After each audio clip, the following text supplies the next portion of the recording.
तो चालू के एडिटर ने एक स्टोरी लगाई थी एक दिन पहले, और स्टोरी में क्या लिखा हुआ था, उसमें लिखा हुआ, मुझे नहीं पता मेरा नंबर कैसे लीक हो गया, लेकिन मुझे बहुत सारी अननेसेसरली कॉल आ रही हैं। ये वाकई में बहुत परेशान करने वाला है। अगर मेरा नंबर आपके पास है तो कृपया करके इसका दुरुपयोग ना करें और अननेसेसरली मुझे मैसेज और कॉल ना करें। I had really appreciate some respect for my privacy, thank you. ये उसने स्टोरी लगाई क्योंकि अब जाकर वो जागे हैं कि भाई उनका नंबर किसी ने लीक कर दिया, जबकि नंबर तो कई दिन पहले लीक हो चुका था, किसी ने कॉल नहीं किया, लेकिन अचानक से उनको कॉल आई तो अचानक से उन्होंने फिर ये स्टोरी लगा, जबकि नंबर कितने दिन पहले लीक हुआ है ये आप सबको पता है और अगेन एंड अगेन ये बताया भी जा रहा। तो क्या तब ज्यादा ध्यान नहीं दिया था उन्होंने, क्या अब ज्यादा ध्यान दिया उन्होंने? तब किसी ने कॉल नहीं करी थी, अब कॉल करी है। अगर नंबर की बात है तो मैं आपको बताऊं कि ये नंबर मैंने देखा था, अगर ये सेम ही नंबर है तो क्योंकि ऑलरेडी एडिटर का नंबर चालू अपने ही शेयर किया था स्टोरी लगाकर, और उन्होंने बोला था कि भाई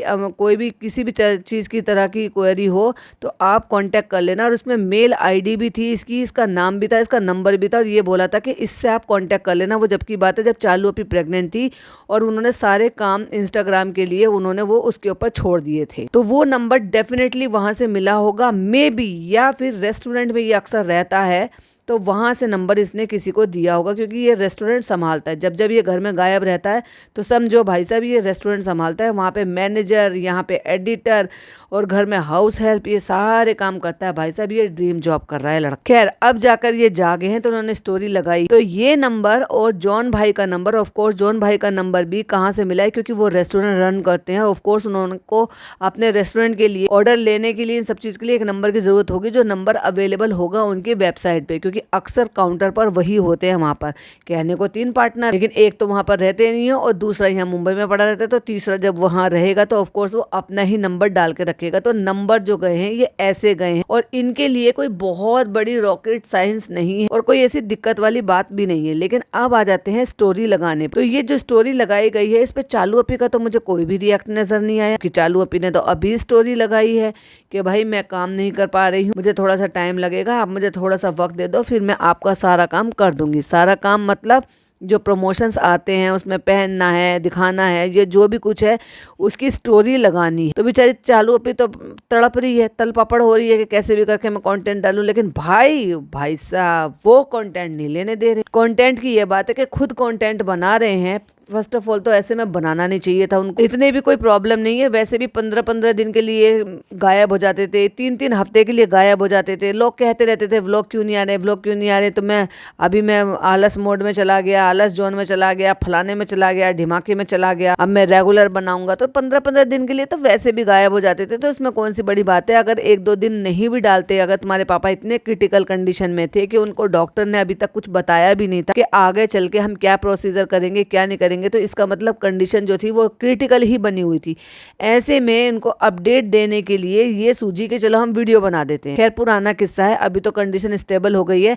अब जनाब ने खुद से अपने मुंह से आकर ही इस बात को कह दिया है कि देखो नॉर्मल रूटीन पे तो हमें आना पड़ेगा, लोग अपने अपने काम पर भी सब पे जाएंगे, तो यही हमारा काम है वीडियो बनाने का, क्योंकि अब इनको कोई काम तो मिल नहीं रहा। तो ले देकर अब इन्होंने एक्सेप्ट कर लिया है कि हमारा अर्निंग सोर्स भी अब यही है यूट्यूब, और अगर हम ये यूट्यूब पर काम नहीं करेंगे तो हमें वीडियो नहीं बनेगी, तो वीडियो नहीं बनेगी तो हमें व्यूज नहीं आएंगे, तो व्यूज नहीं आएंगे तो हमें पैसे नहीं मिलेंगे। तो ये सारा जो गेम है ये पैसों का है। पैसों की बात मैं अगर बता दूं, लोगों को लगता है कि भाई वो कमाएंगे नहीं, व्लॉग नहीं डालेंगे, उनका घर का खर्चा ये सब चीज कैसे चलेगी। तो अच्छी खासी सेविंग उन्होंने कर रखी होगी, कोई ऐसी दिक्कत वाली बात नहीं है। कोई डेली वेजेस वाले नहीं है कि आज कमाएंगे तो आज खाएंगे, आज कमाएंगे तो कल राशन आ जाएगा, ऐसा कोई ऐसी प्रॉब्लम वाली बात नहीं है उनके घर में। पहले आलस जोन में चले जाते थे तब तो कभी ख्याल नहीं आया कि भाई हमें कंटेंट डालना है, क्योंकि काम तो ये पिछले 3 साल से नहीं कर रहे हैं, और 3 साल से इनको बल्ब जलाने की भी नौबत नहीं आई कि हम चलो बल्ब जला दो। अब ये बल्ब भी जला रहे, तो इन्होंने दोनों चीजें बताई है कि हम व्लॉग भी डालेंगे क्योंकि हमारा काम है, हमारा यही काम है, तो इसी से हमारा जो अर्निंग है वो होनी है। और उन्होंने बताया कि हमने 1-2 घंटे के लिए मैं डेली जो है वहां पर शूटिंग पे भी चला जाता हूँ। शूटिंग मतलब वो जो एडिटिंग हो रही है, शूटिंग तो खैर हो ही चुकी है, कि एडिटिंग के लिए भी चला जाता हूँ। तो हम जिंदगी को बैक टू नॉर्मल करने की कोशिश कर रहे हैं। तो अगर तुम्हारी जिंदगी बैक टू नॉर्मल हो गई है, तुम्हारी जिंदगी में 2 घंटे के लिए आप एडिटिंग के लिए जा सकते हो अपने काम के लिए। पापा आईसीयू में, अभी तक रूम में भी शिफ्ट नहीं हुए थे, लेकिन चलो भाई तुम ठीक है काम में पहुंच गए। और प्लस आपने व्लॉगिंग भी शुरू कर दी, और साथ ही साथ इनका मैडम, हालांकि 4-5 सूट ही उनके बिकते हों, कोई खास कमाई तो होती नहीं है, ये तो घाटे का सौदे में ही रही है मैडम तो। लेकिन फिर भी मैडम ने कहा है अपडेट दे दो, मेरे भी उसमें कपड़े आ रहे हैं, नए न्यू लॉन्च हुए हैं। तो भैया जनाब ने वो भी प्रमोट कर दिया, क्योंकि वो मैडम का अर्निंग सोर्स है। अब कितनी अर्निंग हो रही है, कितना सोर्स, ये आप खुद से डिसाइड कर लेना। तो कुल मिला के एक ही व्लॉग में इन्होंने पापा की अपडेट दे दी, डिप्पी की अपडेट दे दी, और ये भी बता दिया कि हमारा यही अपना व्लॉगिंग का ही काम है, अब हमारा यही कंटेंट है, यही हमारा इससे अर्निंग सोर्स है। और बीच बीच में मैं अपने दूसरे काम को देखने के लिए शूटिंग पे भी जा रहा हूँ 2-2.5 घंटे के लिए। पापा हैं आईसीयू में, तो मैं वहां भी चला जाता हूँ, डिप्पी के पास भी चला जाता हूँ, और पापा को छोड़ देता हूँ वहाँ। ये दिखाने का क्या रीजन था? ये दिखाने का रीजन ये था कि अभी आप पीछा मत छोड़ना, अभी हमें आगे दुआओं की दरख्वास्त रहेगी। मैडम को पहले जो भी कुछ हुआ, दोबारा हुआ, पहले जो हुआ था उसके बाद कोई प्रिकॉशन इन्होंने नहीं ली, बिल्कुल अंधाधुंध उन्होंने हर तरह से काम किया। बाहर जा रहे हैं, भोपाल में जा रहे हैं, स्ट्रीट फूड खा रहे हैं, कुछ भी खा रहे हैं जो कि सख्त तरीके से मना होती है। इनके लीवर पे वर्क हुआ था, सब एक ही बात बोल रहे थे, भाई लीवर कट गया है, गॉल ब्लैडर रिमूव हो गया है, तो थोड़ा खाने पीने पे, सारी चीजों पे परहेज पे कंट्रोल करो। और वैसे भी जिनको ये वाली बीमारी हो जाती है उनको और भी ज्यादा एक्स्ट्रा प्रिकॉशन की जरूरत पड़ती है, लेकिन ना इन्होंने प्रिकॉशन लिया ना कुछ लिया, तो फिर लोगों को इनको और शक नहीं करेंगे तो क्या करेंगे। इसीलिए इनकी हरकतों से, इनकी बातों से जब चीजें मैच नहीं होती तो फिर लोग इन पर डाउट करते हैं कि भाई इनको तो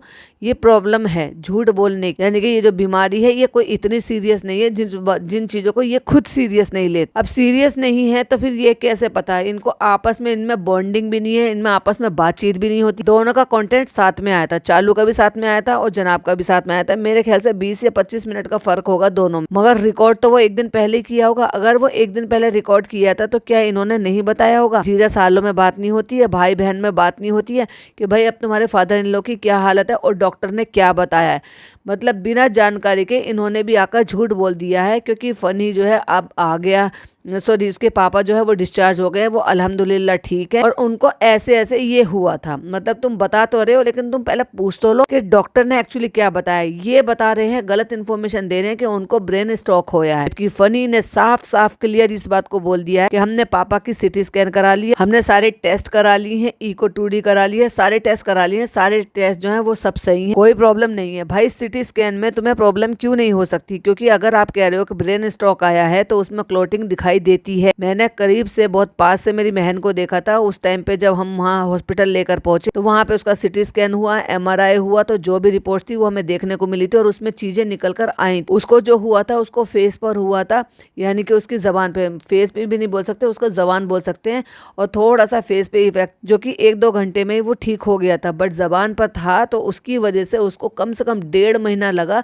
प्रॉपर तरीके से बोलने में। 15 से 18 दिन के करीब तो वो बिल्कुल भी नहीं बोल पा रही थी, एक शब्द भी मुंह से निकल ही नहीं रहा। तो जब ब्रेन स्ट्रोक होता है तो आपके ब्रेन के किसी हिस्से में जब वो प्रॉब्लम होती है तो उससे ओवरऑल बॉडी में से वो किस पे इफेक्ट डालता है, वो डिपेंड करता है कि किस कंडीशन में, कहाँ पे, कौन से हिस्से इफेक्ट हुआ। और ब्रेन स्ट्रोक और ब्रेन हेमरेज अगर किसी को होता है, बॉडी के कोई ना कोई पार्ट पे डेफिनेटली फर्क पड़ता है, और उससे इतनी जल्दी रिकवरी होना जैसे कि इनके पापा, वो पॉसिबल नहीं है।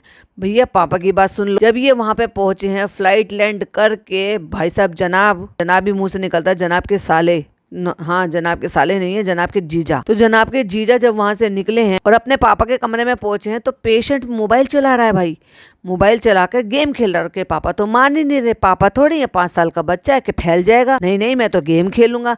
और भैया इतने गेम खेलने का शौक हो रहा था तो वो लगा देते जो बड़ा वाला वीडियो गेम आता है, क्या बोलते हैं वो, पी से बोलते हैं, वो लगा के दे देते ना अपने पापा को। इतना बड़ा जो है वो होटल है रेजेंसी, तो आप कहते तो वो आपको प्रोवाइड करा के देते थे कि कोई बात नहीं, आप पेशेंट हो, आप अपनी मर्जी से करो, आपको जो करना, आपको दवाई खानी है खानी है, नहीं खानी है नहीं खानी है, कोई बात नहीं, आपको अगर आपका ये चलाना है तो अपना गेम खेल लो। मतलब कुछ भी किसी भी तरह से। वो डॉक्टर आया, डॉक्टर ने चेक किया, वो डॉक्टर लग ही नहीं रहा था, वो कंपाउंडर लग रहा था। बात करने का सलीका देखो उनका डॉक्टर वाला बिल्कुल भी नहीं था, आ करो, ऐसे करो, वैसे करो। तो हर एंगल से वो चल फिर भी रहे थे, फेस भी सब चीज देख लिया, बोल भी रहे थे, सारे काम हो रहे। तो किस एंगल से आपको लगा कि उनको ब्रेन स्ट्रोक आया? उन्होंने इतना बड़ा कोरा झूठ बोला, क्योंकि जब फनी घर आ गया था तो वो कहता कि अल्हम्दुलिल्लाह हमने सारे टेस्ट करा लिए, पापा के सारे टेस्ट नॉर्मल हैं, मतलब अगर आप सिटी स्कैन कराते हो तो उसमें क्लोटिंग आती है, उसके लिए ब्लड थिनर की आपकी दवाइयाँ चलती है, साथ ही साथ किसी और चीज़ की भी दवाइयाँ चलती हैं, और जिससे कि वो बाद में आपको टाइम टू टाइम फॉलोअप के लिए बुलाते हैं। फनी ने कैसे बोल दिया कि भाई सिटी स्कैन और वो बाकी की सारी रिपोर्ट्स इनकी बिल्कुल ठीक है। अगर उनको ब्रेन स्ट्रोक आया है तो डेफिनेटली उनके सिटी स्कैन की रिपोर्ट में कुछ भी प्रॉब्लम डेफिनेटली आएगी, लेकिन अगर कुछ नहीं हुआ है तो सिटी स्कैन में कुछ भी नहीं आएगा। एक्चुअली उनको कुछ नहीं हुआ था, वो अच्छे से घूम फिर रहे थे, खा पी रहे थे, बस वही था उनका शुगर बहुत ज्यादा बढ़ गया था, जिसकी वजह से उनको अनईजी लग रहा था। आनंद फानन में फिर उनको वही लोकल डॉक्टर के पास लेकर गए। उन्होंने कहा भाई यहाँ पे आज नहीं हो सकता, आप इनको कानपुर ले जाओ। फिर उन्होंने कानपुर में भेजा, फिर वहाँ पे एडमिट करा लिया, तो वो शुगर ही कंट्रोल हुई है, क्योंकि बाकी सारी रिपोर्ट तो चालू पी के पति ने खुद ही बता दी कि अल्हम्दुलिल्लाह सारी रिपोर्ट ठीक आई है, स्कैन की, फलाना की, दिमागा की। भाई इतना बड़ा ब्रेन स्ट्रोक जो होता है या छोटा होता है वो सिटी स्कैन नहीं पकड़ पाता, कितना बेवकूफ बनाओगे लोगों को। और बाद में कहता है कि फ्रेंड अल्हम्दुलिल्लाह से सारी की सारी रिपोर्ट जो है वो नॉर्मल आई। तो जब वो रिपोर्ट नॉर्मल आ गई थी और कंटेंट शूट हो चुका था, तो क्या ये अपने साले साहब को अपडेट नहीं दी थी कि मेरे पापा अब ठीक हैं, डिस्चार्ज हो गए हैं, या मतलब अब क्या प्रॉब्लम है, क्या कंडीशन है। जनाब ने वीडियो बनाया, इधर से चालू ने वीडियो बनाया, एडिट किया, दोनों में 20-25 मिनट का फर्क होगा। तो उन्होंने वीडियो में अपडेट दी कि फनी के पापा को ब्रेन स्ट्रोक आया है। एटलीस्ट बता तो देते कि ब्रेन स्ट्रोक नहीं था, बस ऐसा डाउट था। जब डॉक्टर ने चेकअप किया, रिपोर्ट्स आई हैं तो सब ठीक है, सिर्फ बीपी उनका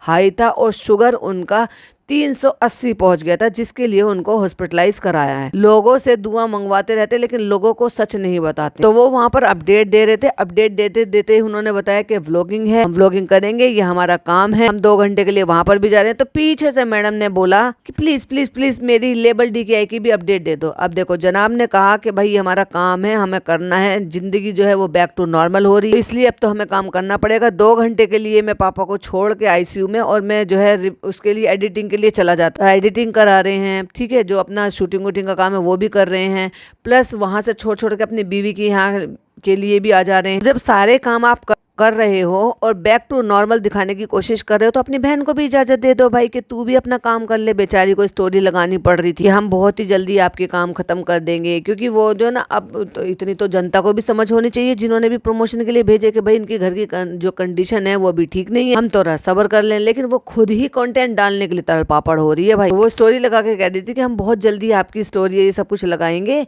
और आप सबके पेशेंस के लिए बहुत बहुत शुक्रिया। तो जब वो स्टोरी लगाने के लिए आ सकती है, लेकिन जब कृष्णा के लिए इस तरह की स्टोरी लग रही है, तब अपना कोई भी प्रतिक्रिया उसने नहीं दी, ना ही बताया, ना ही फिक्र की, ना ही सोचा भी, समझा भी, जाना भी। और दूसरी बात, इतना भी क्या लोड लेना भाई, आप नंबर दूसरा ले लो, बंद कर दो इसको, हो गया तो हो गया। लेकिन तुमने जब तो ध्यान दिया नहीं, लग रहा नहीं है आपको कि ऐसे कि जैसे कोई चीज जानबूझकर छोड़ी जा रही हो या इनको पता ही नहीं चल रहा हो। और चालू अपी ने उस बात को सीरियसली भी नहीं लिया। भाई नंबर लीक हुआ तो कैसे लीक हुआ, कैसे क्या लीक हुआ, ये रेस्टोरेंट में भी रहता है, मैनेजर बना के रखा हुआ है इसको, ये यहाँ कभी एडिटिंग करता है, कभी मैनेजर बन जाता है, तो कभी यूटेंसिल्स धोने वाला हाउस हेल्प बन जाता है, क्योंकि ड्रीम जॉब कर रहा है ना भाई ये लड़का अपना। तो हो सकता है रेस्टोरेंट में से ही किसी ने नंबर दे दे, क्योंकि रेस्टोरेंट में जब रहता है तो हो सकता है कॉल वॉल कर लिया हो, या जो भी व्हाटएवर रीजन हो। सेम जॉन भाई का किस्सा है, तो उनका भी रेस्टोरेंट की वजह से जो ऑर्डर वगैरह आते हैं इसलिए वो नंबर है, और लड़का ही तो है, कौन सी लड़की थी। दूसरी बात, अब जाकर तुम लोग जागे हो कि भाई उसका नंबर जो है वो रिवील हो गया, तो सबसे पहले उसे बंद कर लो, और दूसरी बात उनको सिम को जो चेंज कर लो। लेकिन चालू अप्पी का स्टोरी ना लगाना, इस टॉपिक पर बात ना करना, आपको कुछ अजीब और फिशी और फनी की वजह से ही सब पता चल गया कि भाई कितनी क्रिटिकल कंडीशन थी, कौन सी तकलीफ थी। खुद ने बता दिया है कि भाई सारी जो रिपोर्ट है वो सब ठीक है, नॉर्मल है, और पापा को जो है ना शुगर था। अब जब तुमने बता दिया था, एक दिन पहले ही तुम्हें वीडियो का पता चल गया, सॉरी एक दिन पहले ही तुम्हें तकलीफ का पता चल गया था, अगले दिन तुम्हारी वीडियो आई है, तो क्या बताया नहीं था भाई को या सबको कि भाई ये ठीक है और उनको क्या परेशानी है। जो उन्होंने ऑडियंस को ये बता दिया कि उनको भी ब्रेन हेमरेज हुआ। भाई brain haemorrhage, brain stroke, sorry brain stroke हुआ है। ब्रेन हेमरेज या ब्रेन स्ट्रोक कोई ऐसी छोटी मोटी चीज है जिसको बस बातों से ऐसे निकाल दो। किसी भी बात को कोई सीरियसली नहीं लेते हैं, मतलब हर चीज में इनको कंटेंट बनाना चाहिए। भैया वहां से नहीं मिल रहा था, यहाँ भैया बनाने नहीं दे रहा था, तो चलो भाई यहाँ से बना लेते। बाकी चालू ने स्टोरी क्यों नहीं डाली, क्यों नहीं अपडेट दी, ये मुझे भी बड़ा अजीब लगा। और क्यों कोई एक्शन नहीं लिया जाता, क्या इनके कानों पे जू नहीं चलती, क्या इनको पहले से चीजें को पता नहीं चलता, आसपास क्या हो रहा है, हर चीज का उनको पता रहता। लेकिन जहाँ जरूरत होती है बोलने की, जहाँ इनको अपने लिए बोलना है, अपडेट देना है, बताना है, कुछ करना है, वहाँ बिल्कुल चुपचाप रहते हैं। और वहीं थोड़ा सा फिशी ये भी है कि कई दिन हो गए भाई नंबर शेयर किए हुए, उसके बाद तो बहुत सारी चीजें हुई हैं, लेकिन अचानक से ये एक दिन पहले जो स्टोरी लगी है, क्या सब ने एक साथ ही फोन करने शुरू कर दिए थे। और वहीं जनाब ने अपडेट दे दी है कि मैडम अब वापस से मैडम इम्यूनोथेरेपी जो है वो शुरू हो गई है, जो हमने पहले बताया था। अब उसके लिए भी हम आ गए हैं, यानी कि दुआओं की दरख्वास्त जो है वो आगे के लिए भी रहेगी। और अभी हमारा ये भी सब शुरू हो गया। तो ऐसे इम्यूनो में मैडम आपको देखने को नहीं मिली, लेकिन मैडम ये जरूर प्रूव कर दिया कि भाई मैं यही हूँ।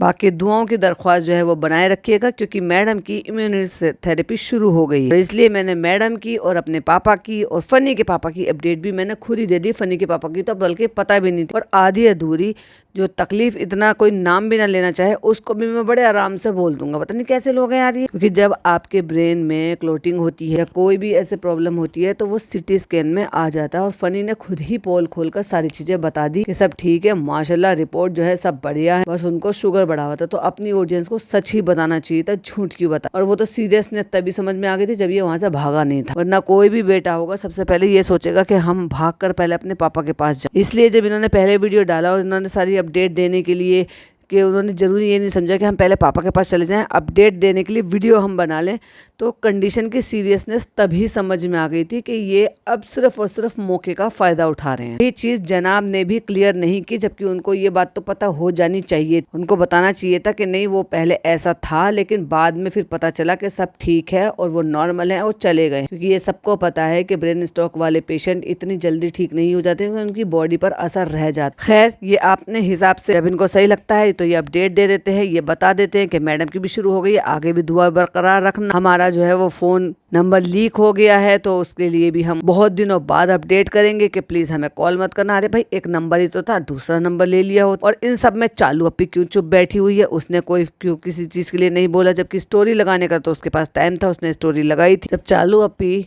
घर में कंटेंट शूट नहीं कर पा रही थी, तो उन्होंने फनी के जब वहाँ पे गया था 2 या 3 या 4 दिन की जो भी क्लिपिंग थी, उसी का ही व्लॉग बनाकर अपलोड कर। जब जनाब की जिंदगी में बैक टू नॉर्मल हो गया, हर चीज के लिए वो सारी चीजें कर रहे हैं, जा भी रहे हैं, मैडम के साथ भी वहाँ एडिटिंग के लिए भी जा रहे हैं, तो वो चालू को भी बोल देता कि भाई आप जो है तुम चाहो तो अपना कंटेंट बना। तो हो सकता है आज शाम तक हमें दोनों में से किसी की भी अपडेट या हमें किसी का भी व्लॉग देखने को मिल जाए। बाकी नंबर के जो ये लगाया गया है, ये स्टोरी लगाई गई है, वो भाई मुझे तो सर के ऊपर से जा रहा था और बहुत ही फिशी लग रहा था। इन सब में आपका क्या कहना है प्लीज कमेंट में जरूर बताइएगा। वीडियो पसंद आए तो लाइक शेयर कीजिएगा, चैनल पे पहली बार आए हैं तो सब्सक्राइब कीजिएगा। फिर मिलती हूँ एक नई वीडियो नई अपडेट के साथ। टिल देन बाय बाय, अल्लाह हाफिज, टेक केयर।